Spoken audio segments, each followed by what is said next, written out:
Part 1. Confessions of a Philosopher, A Journey Through Western Philosophy, by Brian McGee. This book introduces the reader to philosophy and its history through the story of one person's encounter with them. So it's about ideas. The autobiographical element is the medium, not the message. Chapter 1. Scenes from Childhood. Until I was 5, I shared a bed with my sister, 3.5 years older than me. After our parents had switched out the light, we would chatter away in the darkness until we fell asleep. But I could never afterwards remember falling asleep. It was always the same. One moment I was talking to my sister in the dark, and the next I was waking up in a sunlit room, having slept all night. Yet every night there must have come a time when I stopped talking and settled down to sleep. It was incomprehensible to me that I did not experience that, and never remembered it. When I confided my bafflement to my sister, she was dismissive. "Nobody remembers it," she said, in confident tones of finality, as if that were all there was to it. I remained dissatisfied. How does she know? I thought. All that means is she doesn't remember it. I bet she's never talked about it to anybody else. So I set myself to keep a keen watch on myself so that I would know when I was falling asleep, in the same sort of way as people try to catch the light in a refrigerator going out when they close the door. But it was no use. Everything continued just as before. One moment I'd be chattering away to my sister in the darkness on, say, a Monday evening, and the next thing I knew, I'd be waking up in broad daylight, and it would be several hours into Tuesday. That going to sleep was something I did every night, yet never experienced, was for years a source of active mystification to me. I retain a vivid memory of myself, 2 or 3 years after that, when I was 7 or 8, standing in a shaft of sunlight in the corner of the kitchen by our back door, between a barred window and a green wooden wall, focusing my eyes keenly on the index finger of my right hand, which I held pointed upwards in front of my face. "I'm going to count to 3, I was saying to myself, and when I say 3, my finger is going to bend.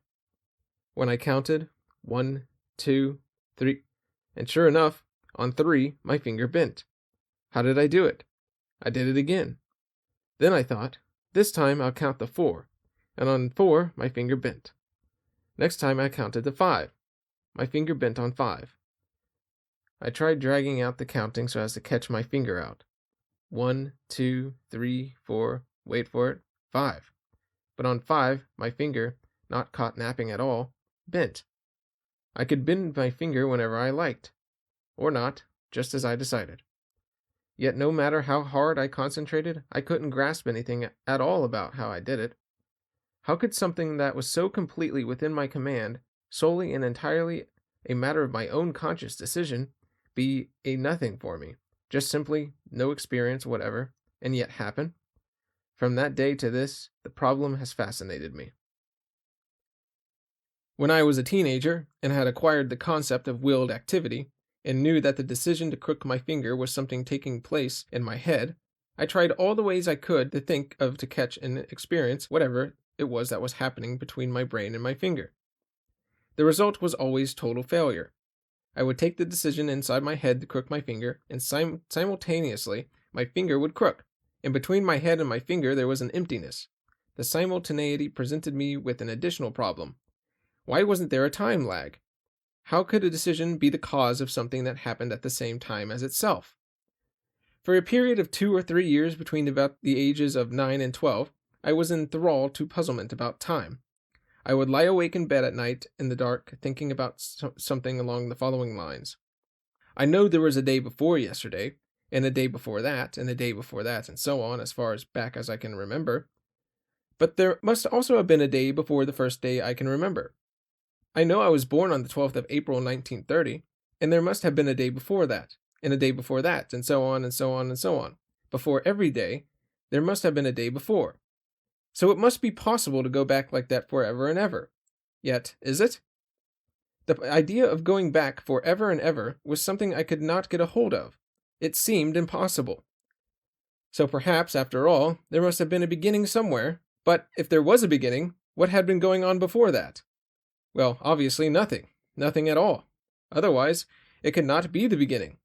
And if there was nothing, how could anything have gotten started? Where could it have come from? Time couldn't just suddenly pop into existence, bingo, out of nothing, and start going all by itself. Nothing is nothing, not anything. So the idea of beginning was unimaginable, which somehow made it seem impossible too. The upshot was that it seemed impossible for a time to have had a beginning, and impossible for it not to have had a beginning. I must be missing something here, I came to think.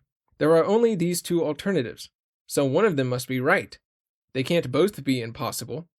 So I would switch my concentration from one to the other, and then, when it had exhausted itself, back again trying to work out where I had gone wrong. But I never discovered. I became enslaved by the problem, and started to get lost in it, only in bed at night, but increasingly during the day. There were adults who I thought at first might be able to help me, so I put it to them, but their responses left me more bewildered than before. Either they admitted they could not solve it, and then went on to talk about other things, as if this particular question were no interesting enough even to discuss, or else they actively poo-pooed it with superior little laughs and remarks like, "Oh, you don't want to go wasting your time worrying about things like that." I couldn't make this out. If they were as unable as I was to answer the question, how could they feel superior to it? Why weren't they disconcerted, and why didn't they find it even interesting? After several perplexing rebuffs, I stopped talking to people about it, and just got on with thinking about it by myself. I had realized almost immediately that the same problem operated forward as backward. After tomorrow there would be another day, and then another day after that, and then another, and it was inconceivable that time should ever end. For what was there for it to end in? If not time, perhaps another time or a different sort of time, and so on, would always be able to ask what happened after that. On the other hand, it was inconceivable that time could go on forever and ever and ever, for that would be eternity in this world. In fact, it would be eternity of this world. As I thought about it more and more, what came to me were not possible answers but more problems. One of these was that if it were necessary for an infinite time to have elapsed before the present moment were reached, it would be impossible for us to ever have reached it. Another was that for something to exist, it must have some sort of identity, and that meant there must be something it wasn't, and that meant it must have limits. So I couldn't both be and be endless, or be and be beginningless. I became convinced that a beginningless or endless time was impossible, yet on the other hand I was no nearer grasping the possibility of a beginning or an end. Again, almost immediately, I realized that a similar problem existed with regard to space. I remember myself as a London evacuee in Market Harborough. I must have been 10 or 11. Lying on my back in the grass in a park and trying to penetrate a cloudless blue sky with my eyes and thinking something like this. If I went straight up into the sky and kept on going in a straight line, why shouldn't I just be able to keep going on forever and ever? But that's impossible. Why isn't it possible? Surely eventually I'd have to come to some sort of end. But why? If I bumped up against something eventually, wouldn't that have to be something in space? And if it was in space, wouldn't there have to be something on the other side of it, if only more space? On the other hand, if there was no limit, endless space couldn't just be, any more than endless time could be. After a lot of puzzling about this, I began to think that perhaps my key mistake was to suppose that I couldn't conceive of couldn't be. Perhaps there was a difference between what I could think and what could be the case. For after all, there was a sense in which I could think about something going on forever and ever, because I could always keep on asking, what next? What next? What next? But still, it seemed to me self-evident that this was only something I could think, and not anything that could actually be. I could think infinity, but infinity couldn't exist. For instance, there couldn't actually be an infinite number of stars. For was I now falling back into the mistake I was trying to climb out of? In any case, whatever the truth about this, even if something I could think couldn't exist and something I couldn't think could exist, it wouldn't help me solve my real problem, because it didn't tell me what the truth was about whether time did or didn't have a beginning. Which of those two alternatives was the truth? The more I thought about time and space, the more problems proliferated. One thing that came to puzzle me very much indeed was the future was specific yet unknown. The thought first came to me in connection with a football match. It was a Friday evening, and the following day my two favorite teams were going to play against each other. My overexcited impatience to know the result bordered on the uncontainable. At first it was merely to calm myself that I said to myself, "This time tomorrow I'll know the result. Only 3 things can have happened. Either Arsenal would have won, or Spurs would have won, or it'll be a draw. And whatever it is, I'll know it for the rest of my life." But then I found myself thinking, whatever the truth is, it's true now. If Spurs win, then it's true now that Spurs are going to win. And if the score is 3-2, then it's true now that the score is going to be 3-2. These things will be true since the beginning of time. If an ancient Roman or Old Testament prophet had said them thousands of years ago, they would have been just as true even then. So why can't I know them the day before? They'll have been true from the beginning of time, and they'll be true till the end of time, and yet I shall only be able to know what they are at some particular moment tomorrow afternoon. And then, inevitably, the fact struck me that the same applied to every event throughout the whole of time. Whatever was true of it was true now, and always had been true, and always would be true. Some of these truths we knew, and some we didn't, but all of them were equally true. The fact that we knew some and not others seemed to be, so to speak, a fact about us and not a fact about truths, which were all equally eternal. Those we knew we called the past. Those we didn't know we called the future. But that seemed scarcely anything more than our way of dividing them up. In fact, the dividing point actually was us. We were the shifting division between past and future. For anyone who had lived in the past, the period between his time and mine was future for him and past for me, unknowable by him, knowable by me. But my own future, unknowable by me, would be the knowable past for people in the future. Yet the truths themselves were all in the same boat. How come we were in this strange position of knowing some and not others, and of different people knowing and not knowing different ones? It seemed essentially a matter of our situation as individuals. The more I thought about this, the more frustrated I became. It was during these reflections that the terrifying thought occurred to me that if everything was true now, nothing we did could ever change it. It was true now that everything that was going to happen to me during the course of my life was going to happen to me. It was also true now that nothing else apart from those things was ever going to happen to me. It was true now that I was going to do everything I would ever do, and it was true now that I would never, ever do anything else apart from those things. It seemed then that everything was fixed and unalterable now. But if that was the case, there would be no such thing as free will. I was a helpless object at the mercy of fate. I found this thought so frightening that it had a seriously disturbing effect on my equilibrium. I felt real terror every time it entered my mind, and I started trying to prevent myself from thinking about it. That was the first problem of this kind ever to crop up in my reflections that upset me emotionally. Most such problems I find frustratingly absorbing, infuriating yet fascinating, and therefore, in spite of their unsettling nature, pleasurable to think about in some inexplicable but deep-lying way. One day, when I was throwing a ball around, it occurred to me that any given moment the ball must be some actual where. At every single instant it must, whole and entire, be in some actual position. At no instant could it be in 2 places, nor could its position in even one place be ambiguous or blurred. It could only be, wholly and precisely, where it was. But in that case I didn't see how it could move. Obviously, though, it did move. Again, something that, it seemed to me, must happen wasn't happening. Whatever it was that was happening was something I couldn't find a way of getting my mind around. It was during these same years, about the ages of 9 to 12, that what had long been the pleasure of listening to music on the gramophone became an addiction. Once when I was playing records, I found myself imagining a rod sticking out from the turntable with a sideways-on cup at the end. And I imagined a ball perched on a golf tee at the right distance from the edge of the turntable for the cup to catch it as it spun round.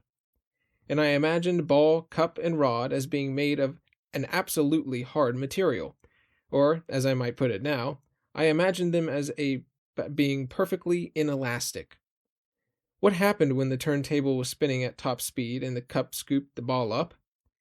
Did the ball change instantaneously from being at rest to moving at the same speed as the cup, without passing through any speeds in between? That seemed impossible, and impossible in the same way as those earlier things. Impossible to imagine, unthinkable. On the other hand, if the cup and ball and the rod were all 100% hard, there was no alternative. It had to happen. It was the only thing that could possibly happen. So here, yet again, there was something I found impossible to conceive of as happening, and yet impossible to conceive of as not happening. So it went on as the years went by. The more things I thought about, the more problems I acquired. But I never seemed to acquire any solutions, and yet it seemed to me solutions there had to be. Something or other must be the case with regard to each one of these questions, if only I could find out what it was.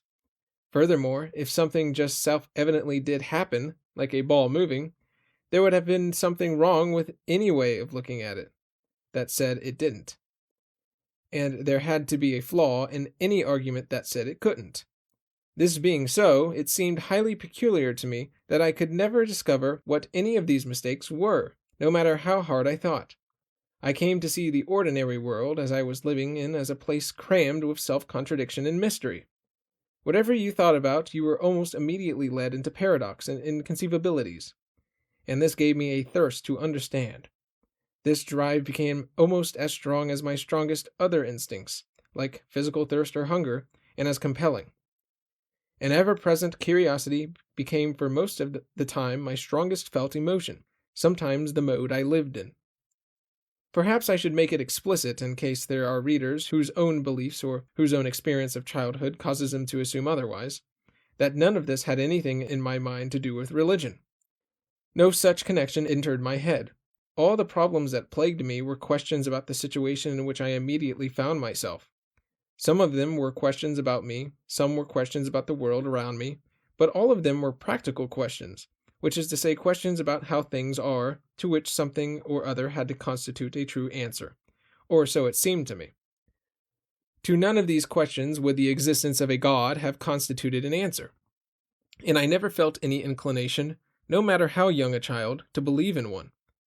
There is a story about G.E. Moore, when asked why he had never addressed himself to questions about God, replied that he had never seen any reason for taking such questions seriously.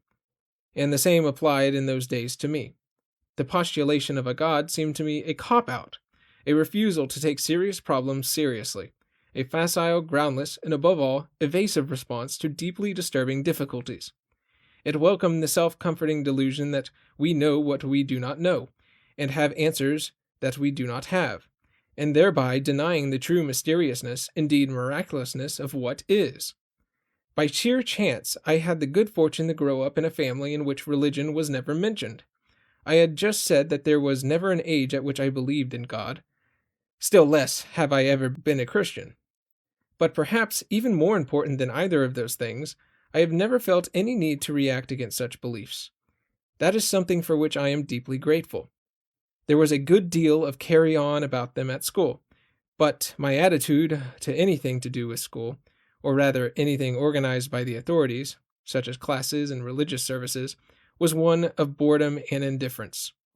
None of it seemed to me to have anything to do with real life, and I never thought any of it mattered. So I never gave any of it a moment's consideration outside the classroom. And it was outside the classroom that everything real and exciting was waiting with open arms to sweep me up into itself as soon as the bell rang. Nor did it ever occur to me to think of any of the problems I have been discussing as abstract or theoretical, still less as otherworldly. They were real, gripping problems, and they were problems about reality, about the actual world I was living in, and the life I was living, and me. I had them, whether I liked it or not. There was no choice about it. I'd got these problems.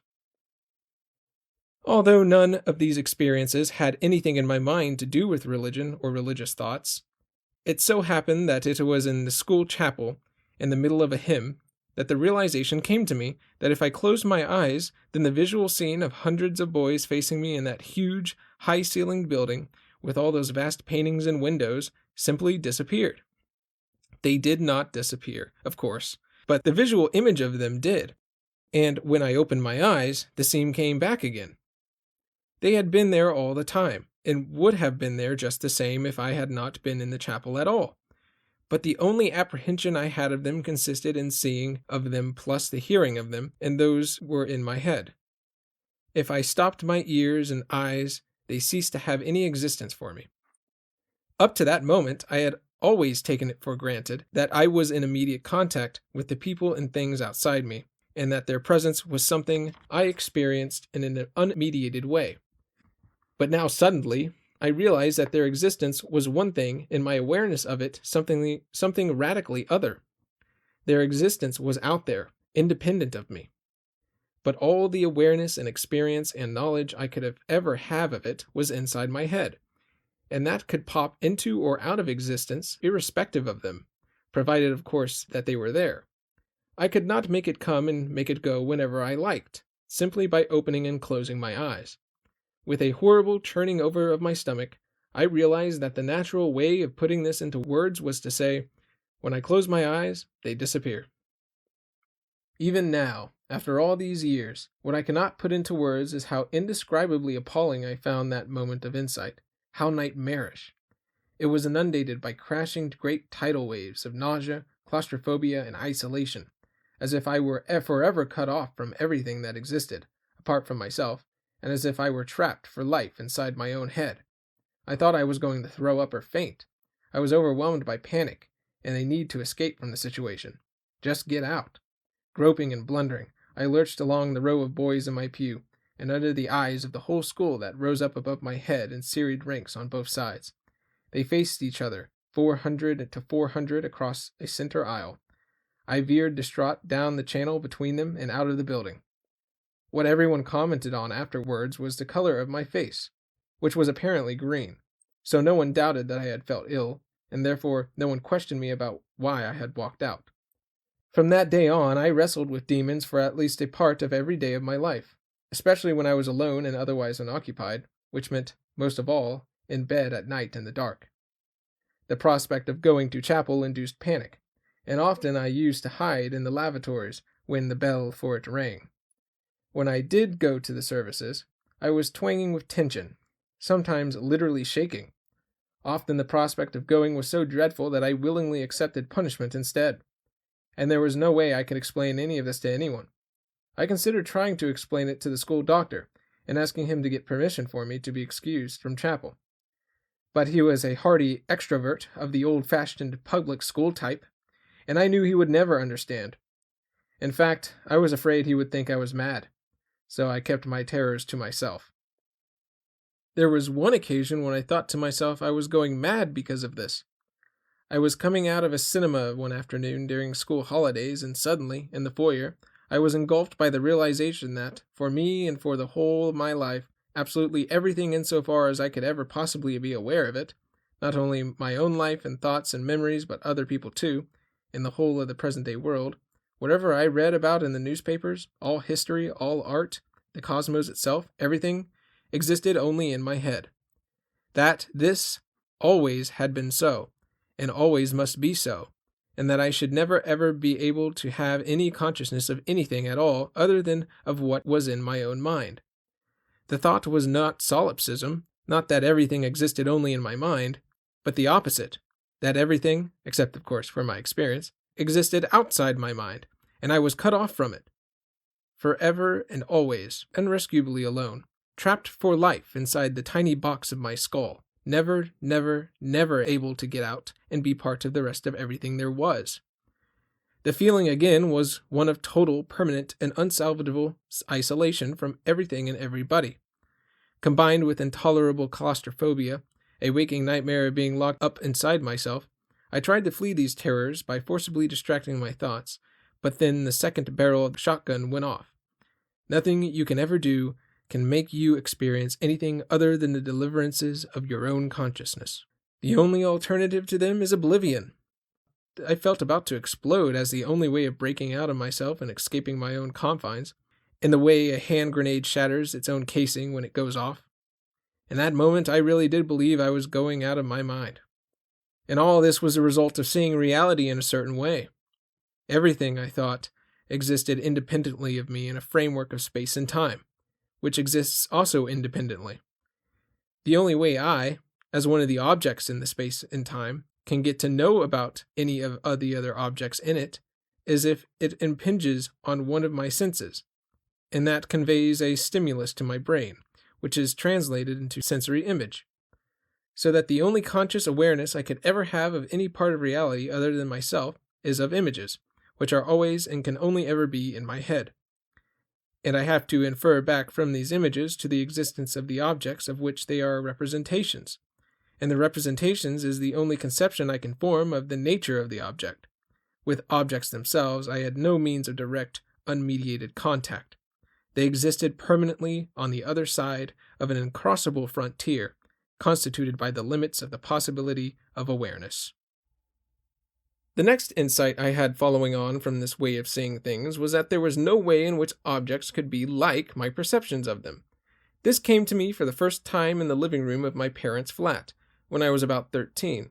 In this room there were 2 armchairs facing each other with a sofa between them on one side and a fireplace on the other, and beside one of the armchairs stood a tall standard lamp.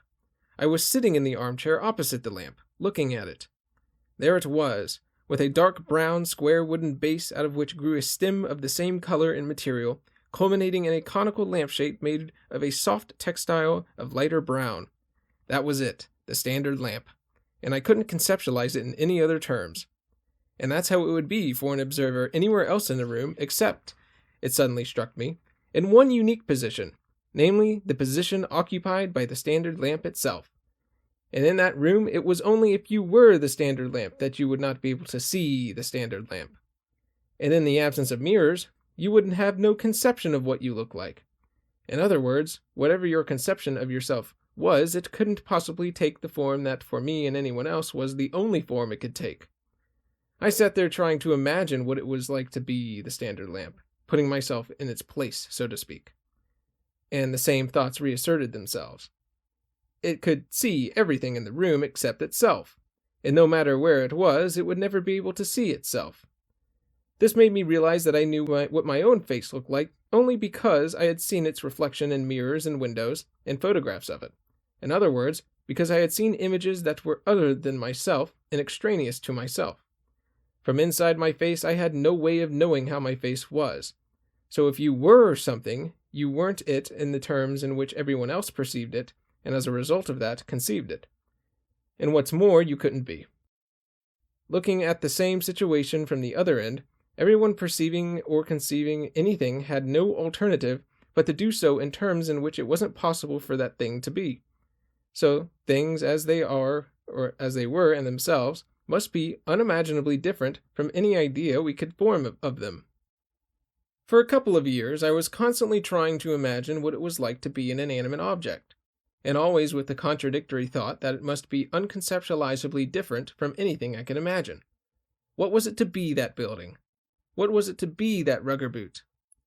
There they were, there they existed, they had being. What was that being? Not what it was like, but what was it? For the one thing I was certain of was that it couldn't be like any image or conception I was able to form of it. Although I knew that my attempt to put myself in the place of that book, that tree, that piece of furniture, was in this very way self-contradictory, I could not stop myself from doing it. Being, it seemed to me, was the ultimate mystery, the ultimate unconceptualizable. And yet there wasn't anything that wasn't.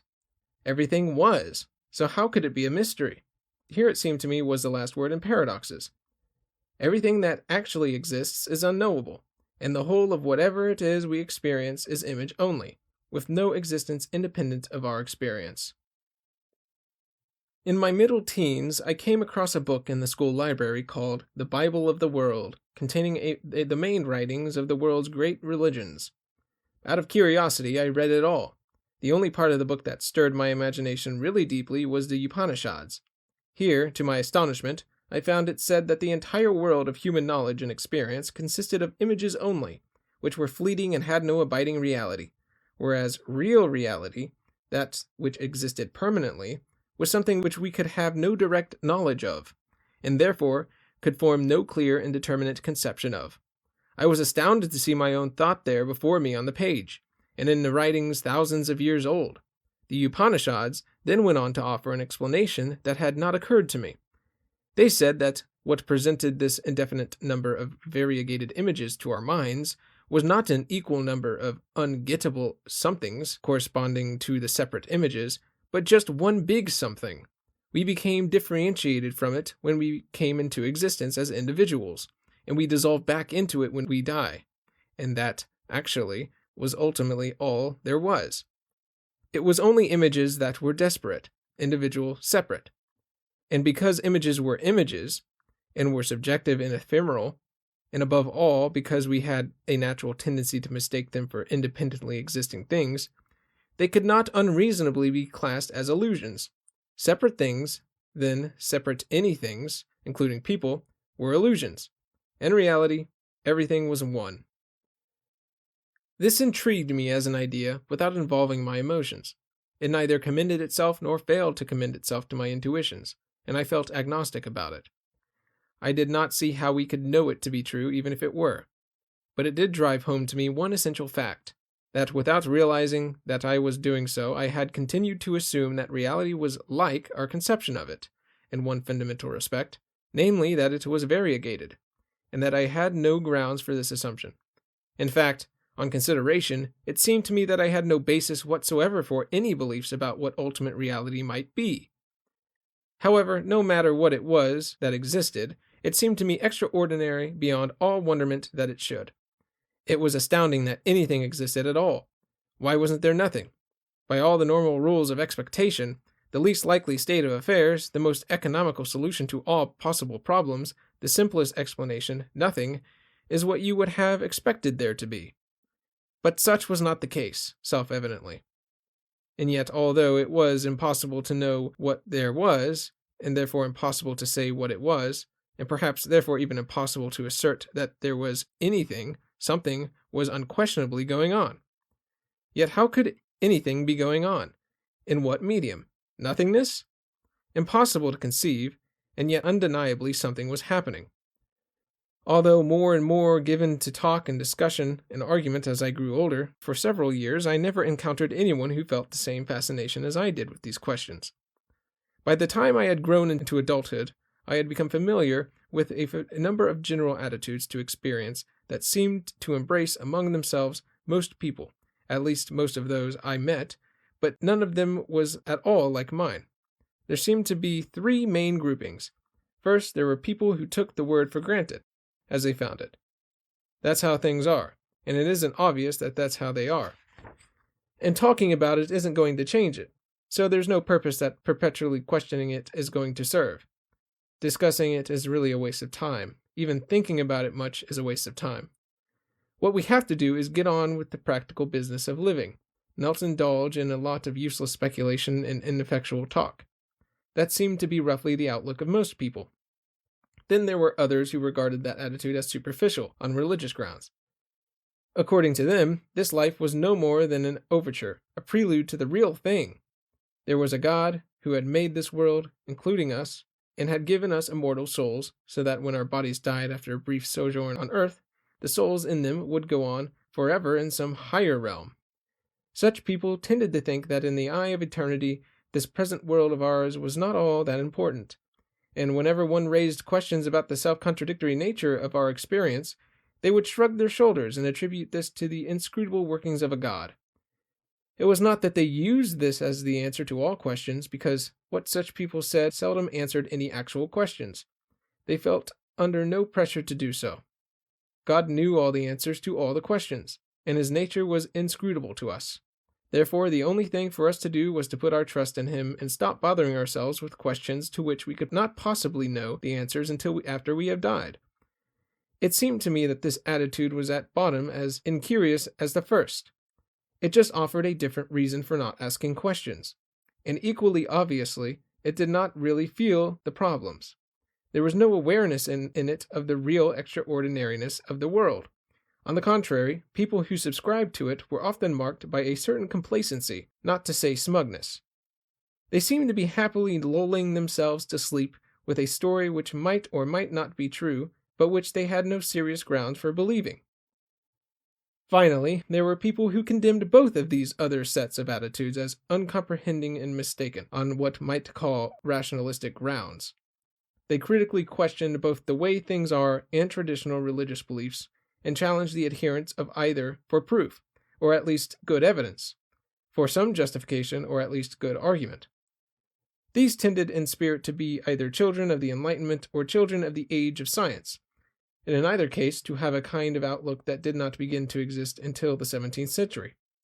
They seemed to believe that everything was explicable in the light of reason, that rational inquiry would eventually make all desirable discoveries, and that in principle, if not altogether in practice, all problems could be solved by application of rationality.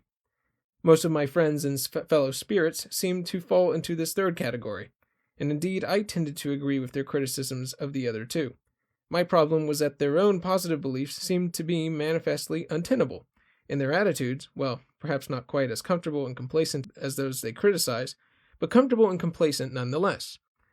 They seemed to think that the world was an unintelligible place, and I did not see how in the light of moment's thought this belief could be entertained.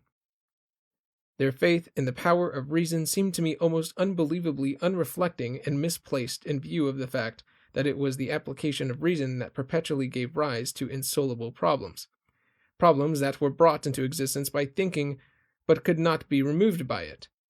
With many such people, belief in the power of reason was an ideology. They believed it uncritically and on principle, and were totally dismissive of any dissenting voice.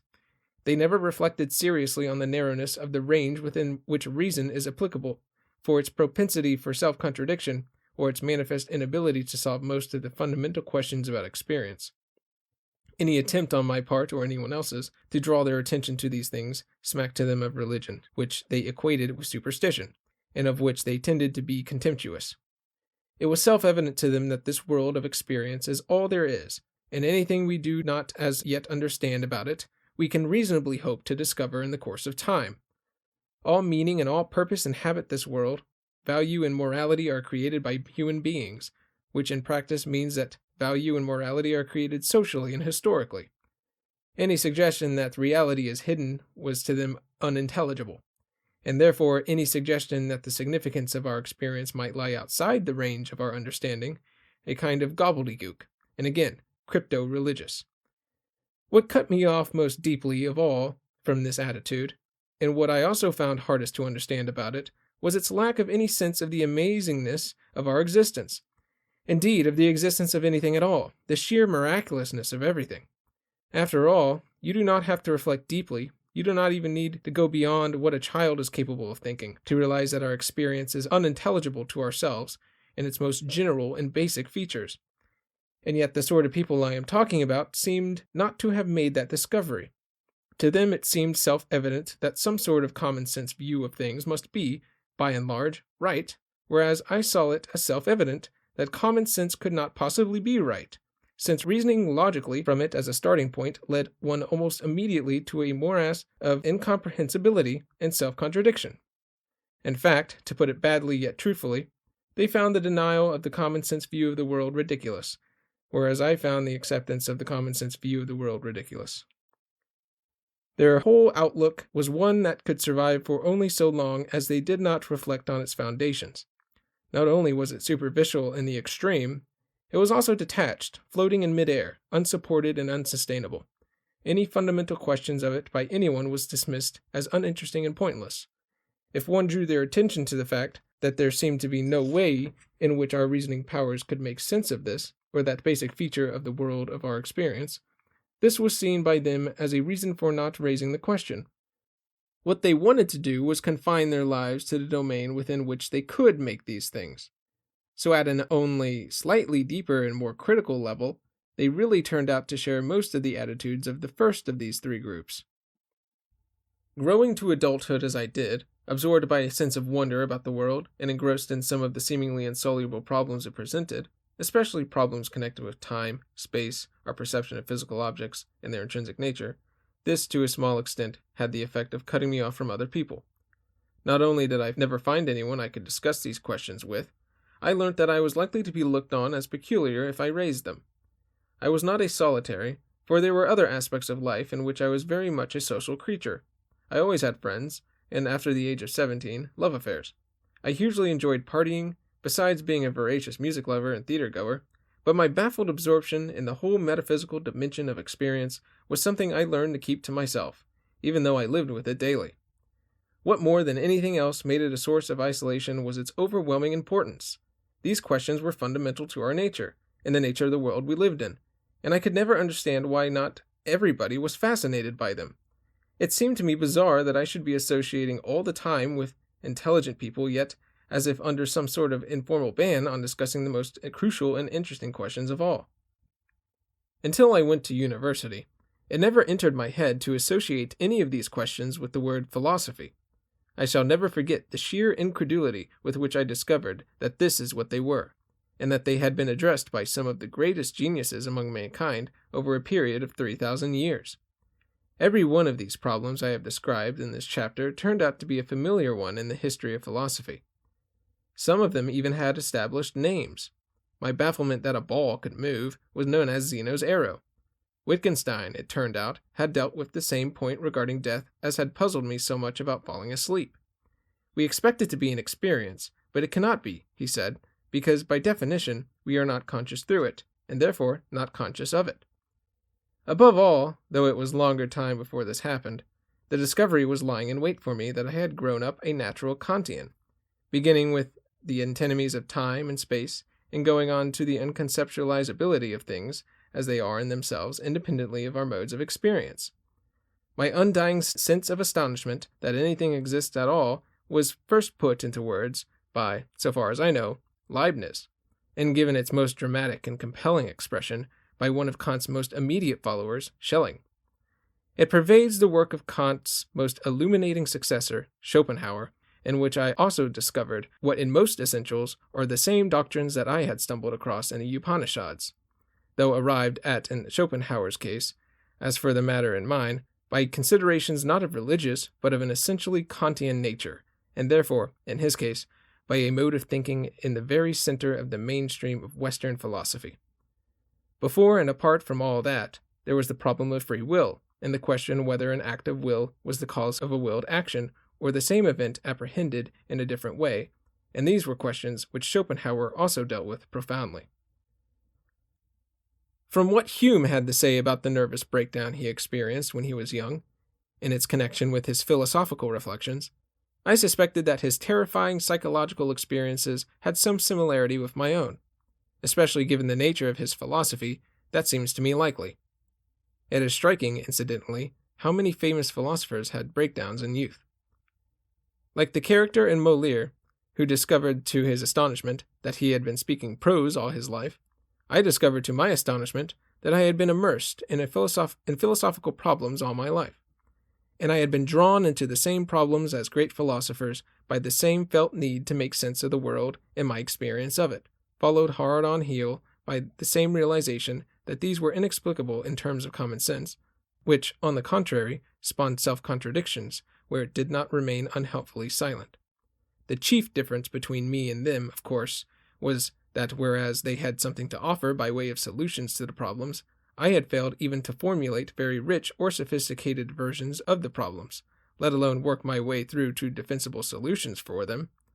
In consequence, I fell on their work like a starving man on food, and it has done a great deal to nourish and sustain me ever since. Professional philosophy, as I discovered it for the first time in the Oxford of the early 1950s, was scarcely concerned with any of this, certainly not with much of it, except perhaps for our perception of material objects, having pretty well abandoned philosophy's traditional task of trying to understand the world, and therefore very largely turned its back on the subject's past. But that failed to deter me from anything, except perhaps from becoming a professional philosopher in the contemporary mode. Unlike such people at the time, I actually had philosophical problems, real ones, which were about the nature of reality and my relationship to the rest of it, and indeed about the nature of myself. And these were not just confusions into which I had fallen as a result of misuse of language. Chapter 2. My Introduction to Academic Philosophy. The fact that my metaphysical problems were in the mainstream tradition of Western philosophy, whereas Oxford philosophy had repudiated that tradition, had for me the unlikely consequence that it was some time after I arrived in Oxford that I realized that my problems were philosophical, so I did not opt to study philosophy for my first degree. If only I had known, I would have plunged into it from the beginning, indeed, before I got there. But as things were, it took me 3 or 4 years to discover where my true academic interest lay. At my school, far and away, the most gifted master had been the teacher of the history specialists, a man called David Roberts. He possessed what could almost be called a genius for teaching, such as I have seen surpassed by only one person since. It was for that reason, and that because of the subject, that I became a history specialist, to be taught by him. In fact, I was no more interested in history than in several other subjects. So although I left school with a scholarship in history to Oxford, the 2 years of specialization this had already entailed were enough for me, and I had no desire to embark on 3 more years of specialization in history at Oxford. In those days, there was compulsory military service between school and university, so when I was in England on army leave from Austria, I visited Oxford to see the head of my college. I asked if I could study music, this being then, as it always has been, my ruling passion. He tried to talk me out of it. I persisted. He prevaricated. And in the end he postponed a decision until such time as I should arrive at the college as a student. When the time came, however, the college refused to allow me to take the change, on the ground that I had been elected to an open scholarship that had been endowed under somebody's will for the study of history, so that if I were to change subjects, the scholarship would have to be taken away from me. As a result, I spent my first 3 years at Oxford studying history against my declared wishes. I do not think this could happen nowadays. The whole idea of forcing a student to study as his main subject something he does not want to do is now, quite rightly, seen as absurd. In those days it was not all that uncommon. So it was while studying history at Oxford that I made my first acquaintance with academic philosophy, chiefly through my friendships with undergraduates who were studying it. It came as a revelation to me that one of the problems they were concerned with was that of our perception of material objects. With even greater astonishment, I discovered that there had been philosophers not merely hundreds but thousands of years ago who wrote what are still regarded as works of genius on the subject, works which my friends were now studying, discussing with their tutors, arguing about with one another, and writing essays on. It made me deeply envious. There were, as I was told, classic works in the English language by people called Locke, Berkeley, and Hume. At school, I had known David Hume for his History of Great Britain. Public readings of his description of the death of King Edward II were perennially popular, and in this massive fireplace of a room reserved for the use of history specialists, there had been a poker of prodigious size that was ritually brandished during such recitals. But I had no idea that Hume had also written about our perception of material objects. Certain works of political philosophy were part of the history course, like Aristotle's Politics, Hobbes' Leviathan, Locke's Second Treatise of Civil Government, and his Letter Concerning Toleration. In addition to these, I started dipping into mainstream philosophy for myself, in a somewhat scattered, random way. Plato's Republic and Symposium, Aristotle's Ethics and Poetics, Marx's Das Kapital, Nietzsche's Also sprach Zarathustra, A.J. Ayer's Language, Truth, and Logic, and in hope of getting an overview, Bertrand Russell's History of Western Philosophy.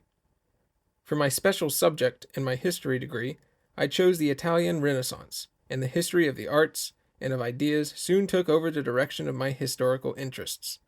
Unfortunately for me, though, it figured very little in the syllabus. I asked my history tutors if they would pay special attention to the intellectual and cultural aspects of the history they were teaching me, but they were disconcerted by this and declined to be budged from their accustomed ways. History, in the Oxford of those days, meant the history of politics and administration, and of very little else. Furthermore, the views of the world in the past that were embodied in it were Eurocentric to a degree that now seems unbelievable. For most purposes, foreign history, and even world history, meant the history of continental Europe as against Britain. I had quite a row with the man who taught me 17th century English history.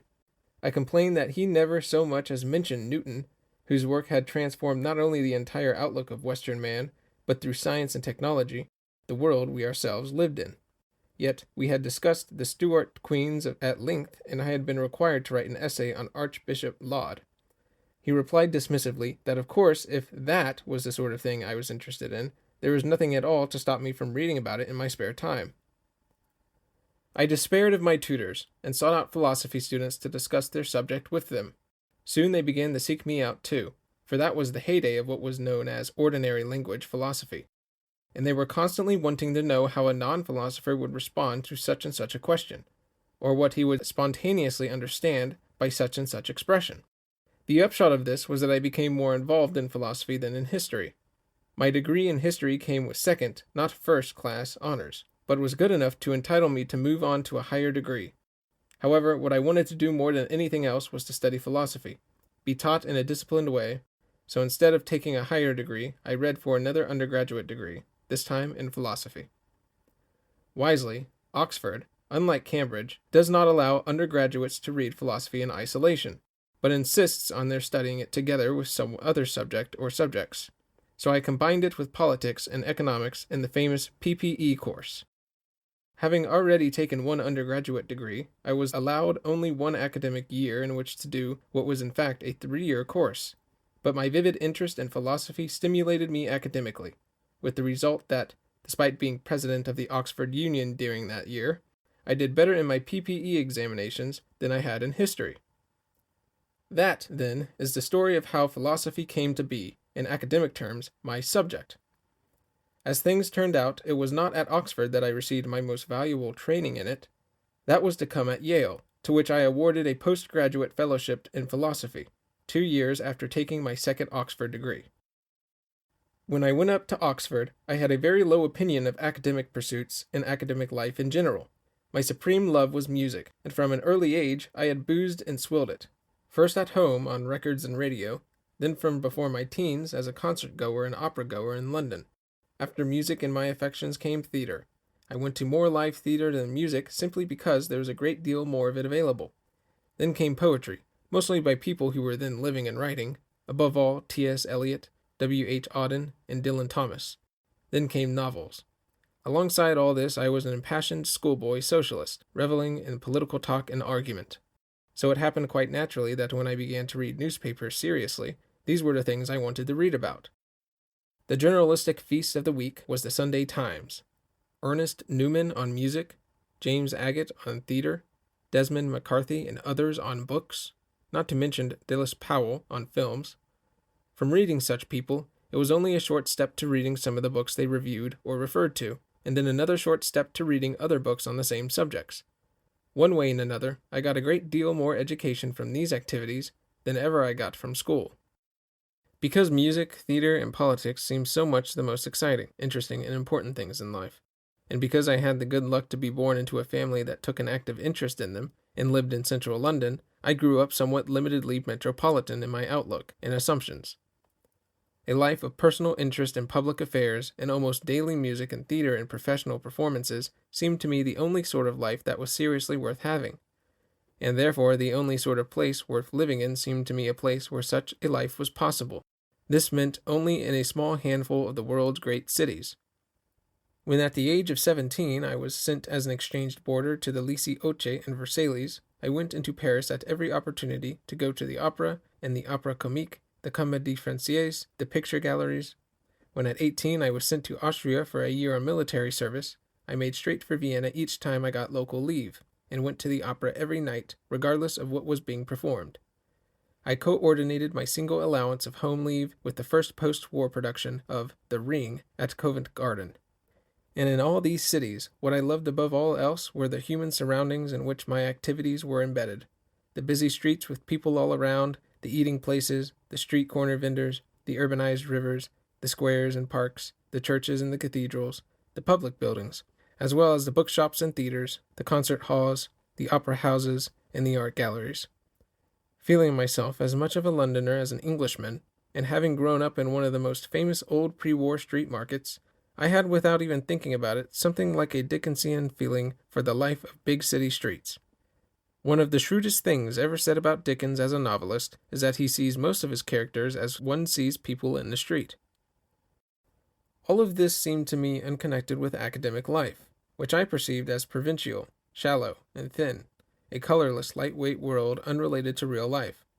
I took university to be more or less a continuation of school, and professors to be the next level up of schoolmaster, people who lived their lives in closed institutions, devoting all their working energies to the same sort of subjects as were pursued in school classrooms: Latin, Greek, history, geography.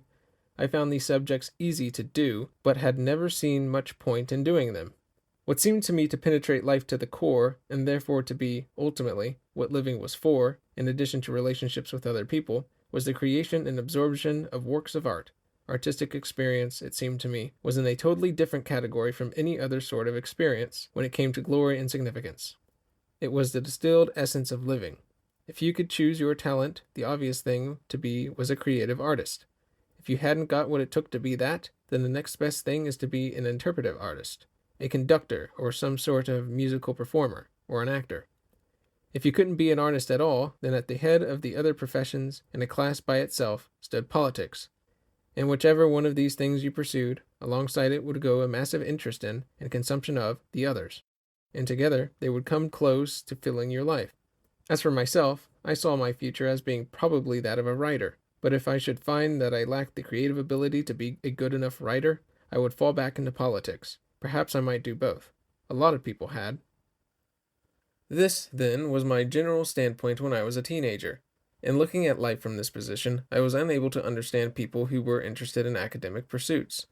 It seemed to me there must be something drastically limited about them, for only people to whom all these things meant little or nothing could imagine that what went on in classrooms and lecture halls was the stuff of life. I remember believing for most of my teens that if someone wrote only non-fiction books, it must mean that he wasn't up to writing novels, hadn't the talent for the real thing. Almost every great artist I read about, and I did a lot of reading about them, seemed to be openly contemptuous and dismissive of academics, not only in relation to his own work, but in their relation to art. My present view of those long past attitudes is that they were severely impoverished. In a narrow way, and only up to a point, I was right about what the most important things in life are, but there was something blinkered in the way I was bound up in them. Other things are important too, and can enrich life, and yield deep satisfactions. Also, it is neither possible nor desirable that all of us should be interested in the same things. However, the greatest of the many defects of these attitudes is that they completely fail to appreciate the value and importance of the life of the mind. I had no notion then of the momentous role of science in the spiritual adventure of mankind, and no notion of the indispensability of scholarship to any continuing culture or civilization, nor any notion of the profound joys for the individual that can accrue from pursuing those activities. The truth is that I had not learned to distinguish the intellectual from the artistic. Indeed, I thought the artistic was the intellectual. I took the term an intellectual to mean someone who was interested, or still more so, actively involved, in the arts, archetypally, a poet. It was, I think, the commonest use of the term at that time. People used to talk about long-haired intellectuals, and by this they meant mainly poets and musical people, though also left-wing politicos, and I was all of those things. I was even long-haired. This use of the term had the bizarre consequence that Einstein did not count as an intellectual, but so it was. When I went up to Oxford, my overwhelming first reaction to it was the things that I cared about most in life were absent. I felt cut off from them, and was conscious all the time of being in a little town, a county, and a market town, where not much happened. For proper concerts and theater I had to go to London, and I remained London-oriented for a long time. It was all a great disappointment. What shocked me the most was the apparent indifference of most academics to the arts, and also to ideas generally. Their outlook seemed poky, and it was only slowly that I began to learn the value of what Oxford did have to offer. And perhaps in the end, the most important single thing it did for me intellectually was teach me that intellectual values exist independently of artistic ones, and what they are, and to make me care about them. In my first year, the discovery that there were intelligent and sympathetic individuals who were devoted more to them than anything else came as culture shock to me, and for a long time I was flummoxed by it. I saw clearly that they were, but I did not see how they could be. Only slowly, through daily intercourse with them, did I begin to understand it, and not until my third year did I start to ingest some of these values myself. I never did so to the point of putting them on a par with artistic values, and in that I remain convinced I was right. But they became an essential part of me and permanently enriched my life and outlook. Incidentally, I think that going through this experience helped me towards a deeper understanding of intelligent people who, for whatever reason, have not had a university education, and so have not themselves gone through it. I believe I know what it is like to see things as they do, and I empathize with them, because I might quite easily have been one of them myself. The greatest gift a formal education can bestow is to develop in us a conception of the world that is not merely an enlargement of our own views and attitudes and interests and assumptions, and in the nature of the case, we are not able to do this without help from others, who are free of our limitations. But from this, alas, it follows that the self-educated can never be more than half-educated, a regrettable but inescapable fact. Of the specific omissions in my outlook when I went up to Oxford, the most important, in view of my subsequent development, was philosophy.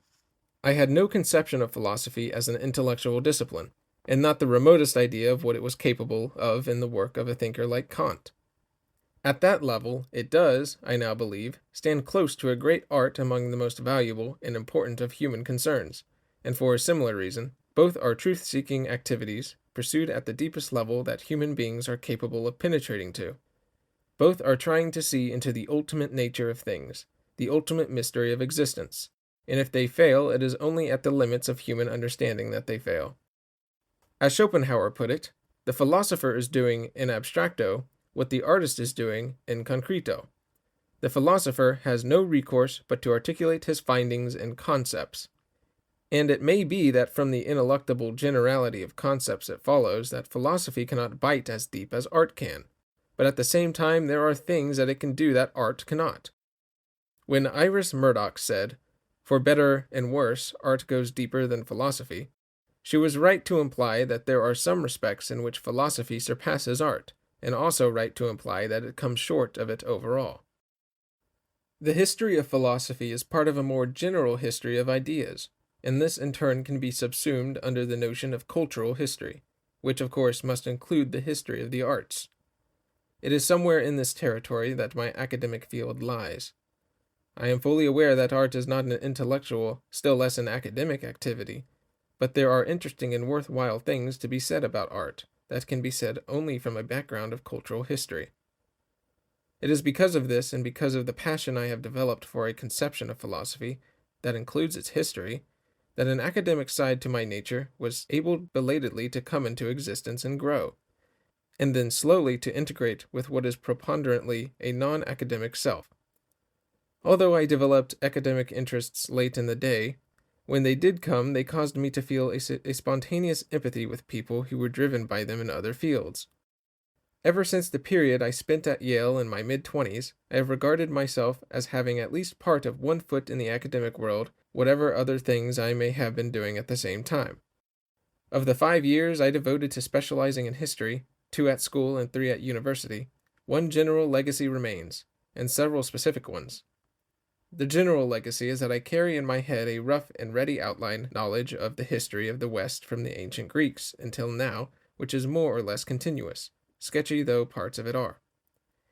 The fact that such a thing takes years of reading to acquire means, unavoidably, that most people, even most well-educated people, do not have it. It deeply influences the way I apprehend things, for it means that there is always a historical dimension to my view, whether of music, theater, politics, philosophy, or anything else. I tend to see everything at least partially in terms of how it came to be what it is, and how it is likely to continue to change. I tend to also locate past figures in a wider context, to be aware of what sort of society it was they were living in, what was going on around them and elsewhere at the time they were active, what had not yet happened and what they could not possibly have known. In particular, I am conscious about the reality of perpetual change, and know that there is nothing privileged about the present. I do not, as so many people seem to, assume that the whole of the past has been leading up to now, and that what is happening now is of privileged significance. On the contrary, I am aware that the present is as temporary as every previous now, and will soon be no more than another moment in the general past. All human beings, past, present, and future, find their lives embedded at some arbitrary point in the middle of a rich, complex, and unceasing historical flow that is ever-changing and goes on after death. No one point in it is privileged as against any other, and none either more or less real than any other. This realization that cuts to the center of me pervades my attitude both to the arts and to intellectual life. In society as a whole, artistic and intellectual life are both, for the most part, lived in thrall to fashion. People in each generation tend to believe that what matters most is what is being done by themselves and their contemporaries. And I always see this as a delusion. Nearly all of what is done in any generation is quickly forgotten. Only a tiny amount, if any, survives to become part of the accumulating treasure of an ever-extending remembered past. Nearly everything of lasting value and significance that is available to each generation is already in its past. The fashionable concerns of the day are not worth bothering about unless they happen to coincide with what is lastingly important. And then they are worth bothering about anyway. Not because they are fashionable, but because they are lastingly important. What is lastingly important can easily be unfashionable in its day, like the music of Bach, or old-fashioned, like the music of Brahms. What matters about an artist is not how his work relates to his time, but how good it is regardless of that consideration. Indeed, whether it survives or not will depend entirely on what value it has for times other than its own. Innovation, novelty, up-to-dateness, contemporaneity, relevance to current concerns are all characteristics of short duration. They are not values, they are irrelevant features when it comes to quality. A work can have all of them and be trifling, or none of them and be great. Equally, of course, it can have all of them and be great, and none of them and be trifling. If one says this to most people who are professionally concerned in artistic or intellectual life, it seems to them obviously false, when it ought to seem to them obviously true. This is because they are irretrievably lost in the concerns of their own time, and I have found this to be as true as philosophy as it is of the arts. Philosophy, like the arts, does not progress. Just as no poet or dramatist since Shakespeare has been better than Shakespeare, so Plato, who happens to be the first philosopher whose works have come down to us, continues to be regarded by many as the greatest philosopher of all time. Whitehead, who famously said that the whole of Western philosophy is footnotes to Plato, once remarked that it is possible to be provincial in time as well as in place, and the unfortunate truth is that all but a handful of people are narrowly provincial in time. The more specific legacies that I have inherited from my years of immersion in the study of history are 2 or 3 periods of special historical knowledge and the impact of a number of books. 2 books in particular made an impression on me during my 3 years of history at Oxford, and it is characteristic of my situation there that neither of them was read at the behest of a tutor. They were Religion and the Rise of Capitalism by R.H. Tawney and Karl Marx's Das Kapital. The latter had a tremendous effect on me. During the Easter vacation of my 2nd year, I found digs in East Oxford, where for at least a fortnight I did nothing, morning, afternoon, and evening, but live my way through Das Kapital, taking it at its own pace, putting the book down whenever I wanted to ruminate on what it was saying, feeling free to continue these reflections for as long as I liked, before picking it up again, going out for walks to mull over the crucial passages, thinking about it in bed at night. It was the first book I ever absorbed in this way, and in the course of my life I do not think there have been more than a dozen others. The Dialogues of Plato, for instance, the New Testament, Hume's A Treatise of Human Nature, Kant's Critique, the Upanishads, Popper's The Open Society and Its Enemies, Einstein's General Theory of Relativity. These are the writings that have changed me.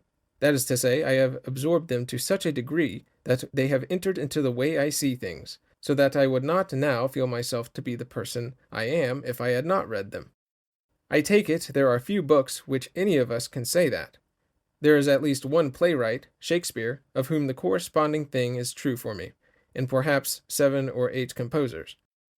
Obviously, there is a sense in which all of one's reading, theater-going, and listening to music has a drip, drip, drip effect on one's outlook and personality, changing them by imperceptible degrees. But the number of individual creators to whom one can attribute felt and identifiable change in one's self remains small. Of the bodies of written work I have instanced, Half are by writers from the German-speaking world, and this fact, to which might be added the fact that most of the composers come from that world too, and during the same historical period, said something about the nature of my inner life. Most of Das Kapital is a history of the Industrial Revolution in England, but it is an argued history, expounded to make a case. I did not emerge from my reading of it a Marxist. I saw straight away that the labor theory of value, which Marx himself makes foundational to his system, was a metaphysical concept without any real content, and I also rejected from the beginning his belief in the scientific predictability of historical change. Nevertheless, my thinking was greatly influenced by Marx, and although that influence diminished the more I thought about his work, it never disappeared, and nor would I wish it to, for in my opinion he offers insights which are of permanent value. He is also a magnificent writer, full of character, if overly judgmental, Jehovah-like in his wrath and judgment. I cannot think how the idea ever got about that Das Kapital is a boring and indigestible tome, unless as an excuse given to themselves for not reading it by people who were put off by its size. It's a great book, and it must surely go without saying that it has been one of the most influential books in the history of the world. After reading it, I read the most significant of Marx's other writings. There are many available one-volume collections of these, and the most important of the works appear in them all. These writings embody the whole view of the world, and of the history of the world, within which economic and class factors are allotted decisive roles, and although Marx may be wrong about the nature of those roles, as well as exaggerating their relative importance in the overall scheme of things, he nevertheless casts floods of new light upon them. It is difficult now to realize that before him they were accorded scarcely any significance at all as agents of historical change. No serious thinker today can be guilty of such blindness, and he would not be regarded as a serious thinker if he were. But that this is so is owing to Marx. Also, until Marx came along, economic and class factors were taken to be altogether extraneous to aesthetic ones in the creation and interpretation of works of art. But no one nowadays would seriously maintain that. These are examples of how Marx has influenced all of us, not only those who are or have been Marxists. The world is a different place because of him, not only objectively, but also in the way we look at it. There were 3 books that I had read at school and now reread at Oxford that became lifelong possessions. Machiavelli's The Prince, Jacob Burckhardt's The Civilization of the Renaissance in Italy, and John Stuart Mill's On Liberty. The first of these, again, is a much misrepresented work. What it does tell is home truths about what people do to get power and keep it, wherever realpolitik rules. Its insights are wonderfully penetrating, and in most cases valid. Much of it consists of situational logic and has universal application. For instance, Machiavelli warns you that if someone plays a key role in hoisting you up into a position of power higher than the one he himself occupies, he will almost inevitably become disaffected and a source of danger to you. He will be perpetually conscious of the fact that it is only through him that you have reached your position, and this will make him feel that he is as good as you are, but is not regarded as such by others. So he will feel that you ought to lift him up more, show him more gratitude, reward him more, take more notice of him, and have his special interests and his advice to you. As his resentment grows, he will be tempted by the thought that his having placed you in your position means that he could place someone else in it if he set his mind to it. So he is likely eventually to start plotting against you, or at least sympathizing with your enemies. For all these reasons, if you have been raised to power by another person and want to be secure, you should seek to eliminate that person as soon as you can safely do without him. I have seen this insight borne out over and over again in different walks of life, not only in politics, but in office politics, and in academic politics, even in the politics of voluntary organizations. Short though it is, The Prince teems with perceptions of this caliber. As an education in the ways of the world, especially in the more brutal of life's realities, there is no book to surpass it. Regardless of whether you yourself are ever going to behave in the ways it describes, the book is an eye-opener to what you must expect to happen around you in many areas of your life. I take it the need for such alertness on the part of people who are themselves of the purest integrity is what Jesus meant when he said, "Be ye therefore wise as serpents, and harmless as doves." Matthew 10:16. If I am right in that interpretation, then Jesus would have approved of people reading Machiavelli. John Stuart Mill's On Liberty is a flawed book. but its central thesis, that individuals should be free to live as they wish, to the maximum extent that is compatible with their not significantly injuring others, has been my basic political belief all my life. The changes of political opinion I have gone through have been changes in belief about how we can come closest to that aim. When most people in Britain were poor, badly housed, and ill-educated, I believed that only large-scale government provision could sufficiently increase the number and magnitude of the life chances open to them. Two things about that have changed during my lifetime. Most people in Britain have ceased to be poor and badly housed, and I have become disillusioned with the efficacy of many sorts of state intervention. So I have changed from being a liberal socialist to being a liberal non-socialist. But I have always had the same end in view, namely personal freedom. Mill's advocacy of this remains, I think, the best short introduction to the basic ideas involved, and to some of the ways in which the most obvious objections can be answered. Two books that I read at Oxford for the first time were Aristotle's Politics and Tocqueville's L'Ancien Régime et la Révolution, both of which were set texts for the preliminary examination in history that I faced at the end of my second term. The Aristotle was my introduction to ancient philosophy, and what a revelation it was! I still remember my naive astonishment that someone living hundreds of years BC could speak to me directly with such a largeness of outlook and knowledge, such a range of penetrating analysis and intelligent argument, all of which seemed to have application to my own world. I was astounded that there was nothing primitive about any of it. On the contrary, it moved me at a higher intellectual level, and a higher level of worldly sophistication than I was used to encountering in the people around me. It was through this gateway that I entered the incredible world of the ancient Greeks, and to this day my imagination is perplexed by how much the members of so small a society achieved in so short a time, especially when so little had been done to prepare the ground for them at anything like the level on which they moved. I came gradually to feel that my own deepest roots are in a culture which they more than anyone inaugurated, a culture which was not to return to the levels they set until more than 2,000 years after them, with the equally incredible civilization of the German-speaking world in the short period between the late 18th and early 20th centuries. The period whose representative figures included Mozart, Kant, Haydn, Beethoven, Schubert, Goethe, Schiller, Schopenhauer, Hegel, Marx, Brahms, Wagner, Nietzsche, Mahler, and Freud and Einstein. Tocqueville was someone I simply never heard of, and he was in every way a discovery for me.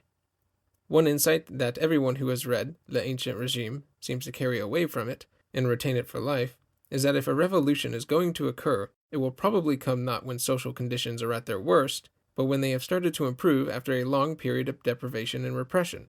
In other words, revolution happens when things are getting better, not when things are getting worse. Indeed, the regimes that are overthrown by them are usually carrying out programs of rapid and radical reform. It is the profusion of his work of wonderfully counterintuitive insights, such as this, that makes Tocqueville the only sociologist of true genius that there has ever been, unless one counts Marx as a sociologist.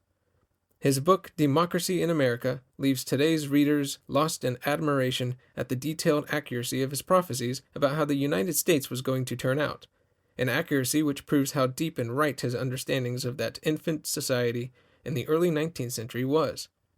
In the United States, because he was the greatest of all analysts of American society, and in France, because he was French, he is valued at something like his true worth. But in Britain he is far too little known. I suspect not only because he wrote about those two foreign societies and not about Britain, but also because for several generations his liberalism rendered him inimical to both of the bodies of political thought that had mass representation in Britain, namely conservatism and socialism. If only he, rather than Marx, had become their chief theoretical inspiration of left-of-center Britons, the history of the democratic left in that country would be a great deal happier and more successful than it has been. The undeniable fact is that although Marxist thought has had more influence, on issue after issue it is Tocqueville who has turned out to be right against Marx, as in the case I just instanced about when revolutions occur.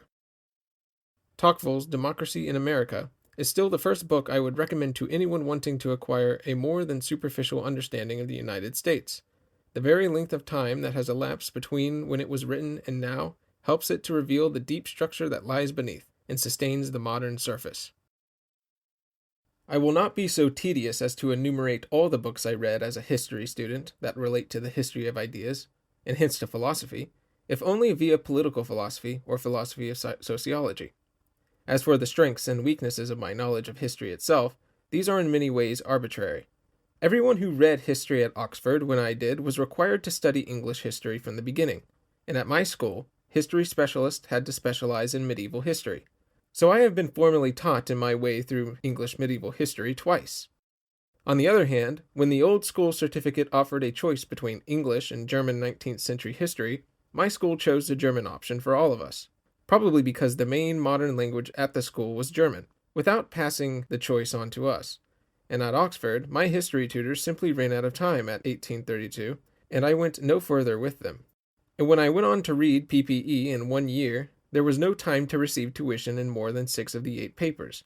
So I deemed already to have covered English 19th century political history, so I have never been taught 19th century English history.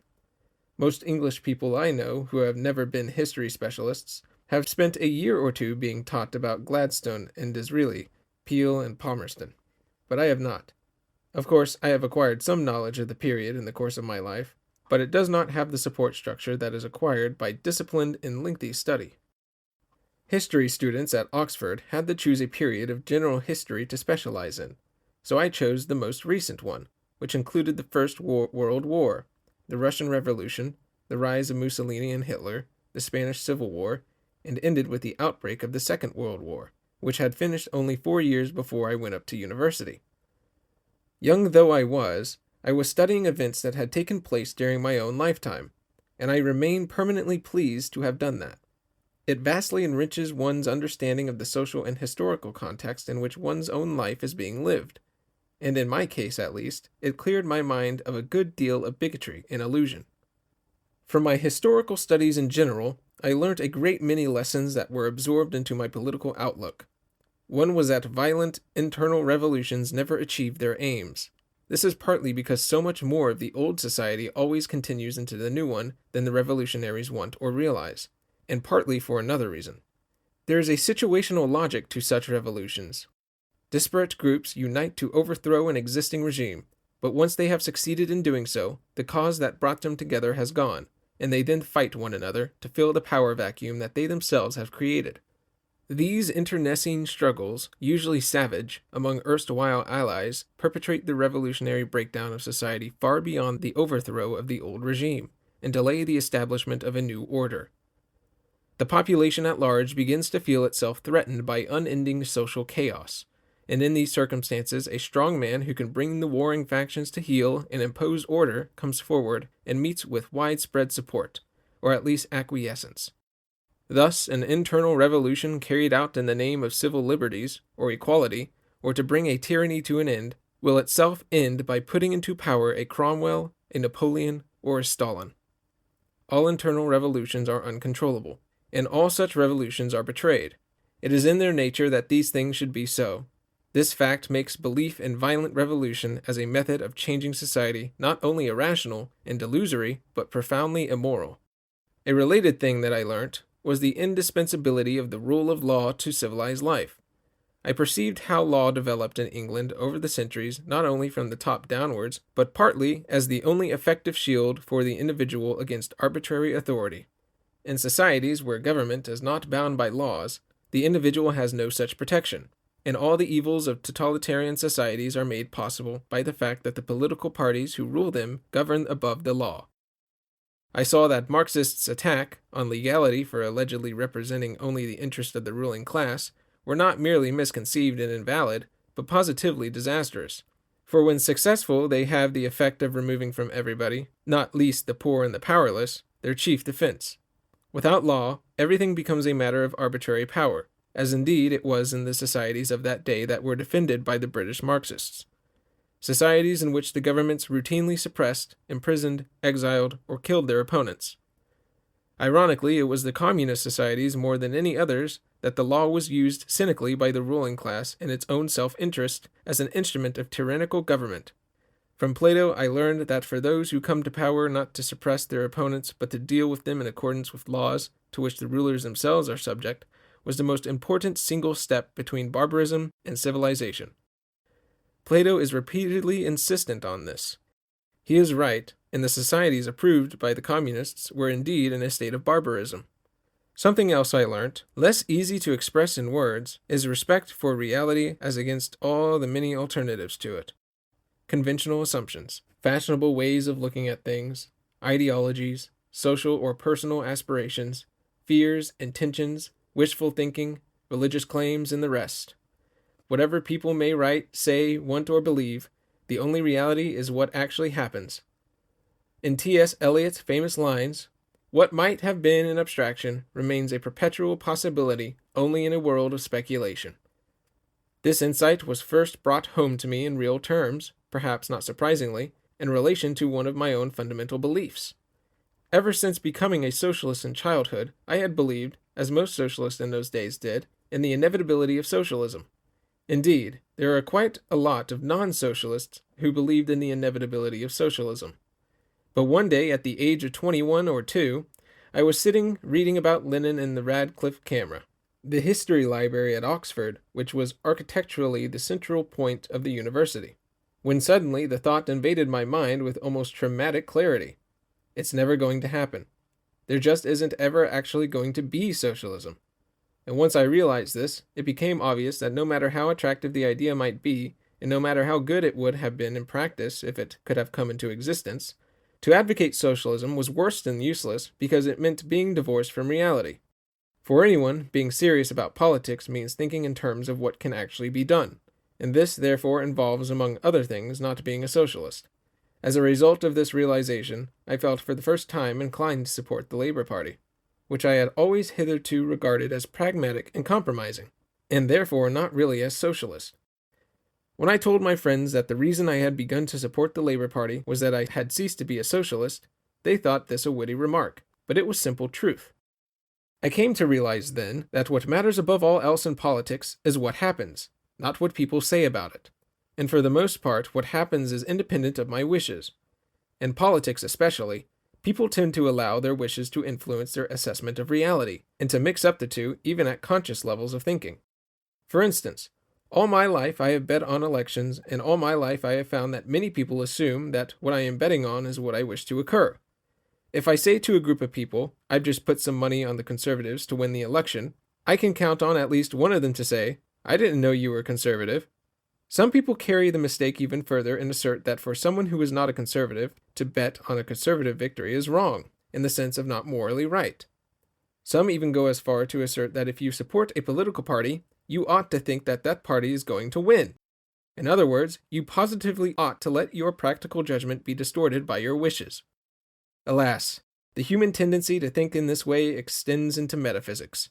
I have innumerable times heard people say that it would be intolerable if the existence of the universe were a meaningless accident, and life were without any large purpose or significance, and therefore there must be some meaning to it all, at least as often as I have heard people advocate belief in God on the grounds that such belief is comforting. Again, if I say to them, "But it might just be the case that there is no significance to it all. After all, we know that lots of things certainly are the case that we don't like, sometimes things that we find horrifying, like torture and death." Someone is almost bound to say, usually angrily, "Do you want life to be pointless then?" The study of history did much to develop me in a respect for an unpalatable truth. It brought vividly alive for me the realization that what truth is has nothing to do with my preferences, or with what I consider ought to happen. To say that such and such a group of people cannot possibly have terrorized and slaughtered millions of other people because it would be too terrible to contemplate is just plain wrong, if in fact they did. And to say that it was a wicked thing to do leaves the fact that they did unaltered. If a reality is something appalling and horrible, it is not any less a reality for that. And what is more, there is nothing that can make it not a reality. Wishful thinking is incompatible with serious thinking, and anyone who goes in for it is refusing to take part in the pursuit of truth. From all these things, it will be evident that my 5 years as a history specialist left a permanent mark on me. The most important point to make in this book is that they influenced my approach to ideas, including philosophical ideas. Even so, because of the narrowness of history, as conceived at the Oxford of my undergraduate days, it is as a passionate student of philosophy during the time since then that I have acquired most of my knowledge of the history of ideas, and it is as a passionate lover of the arts that I have acquired most of my knowledge of cultural history. The most instructive of all my disciplines in these fields has been the need to write. Lord Acton said that one should learn as much from writing as from reading. It is a profound saying. Writing about a subject forces one to study it in an organized way and with a focused aim, to read all the important literature about it, to cover the whole ground, not leaving material gaps. And it gives one a powerful motive to get even the most trivial details right, not to let errors creep in. Most important of all, it forces one to think about the subject, and to organize one's thoughts, as well as one's material into coherent structures. I have written several of my books, and made broadcast series on television and radio that were then turned into books, because I wanted to master a subject. Producing a book about it was the best, if not the only way I could force myself to work really hard and systematically at it over a long period of time. I can sit and think for a while, but not for months on end, unless I write.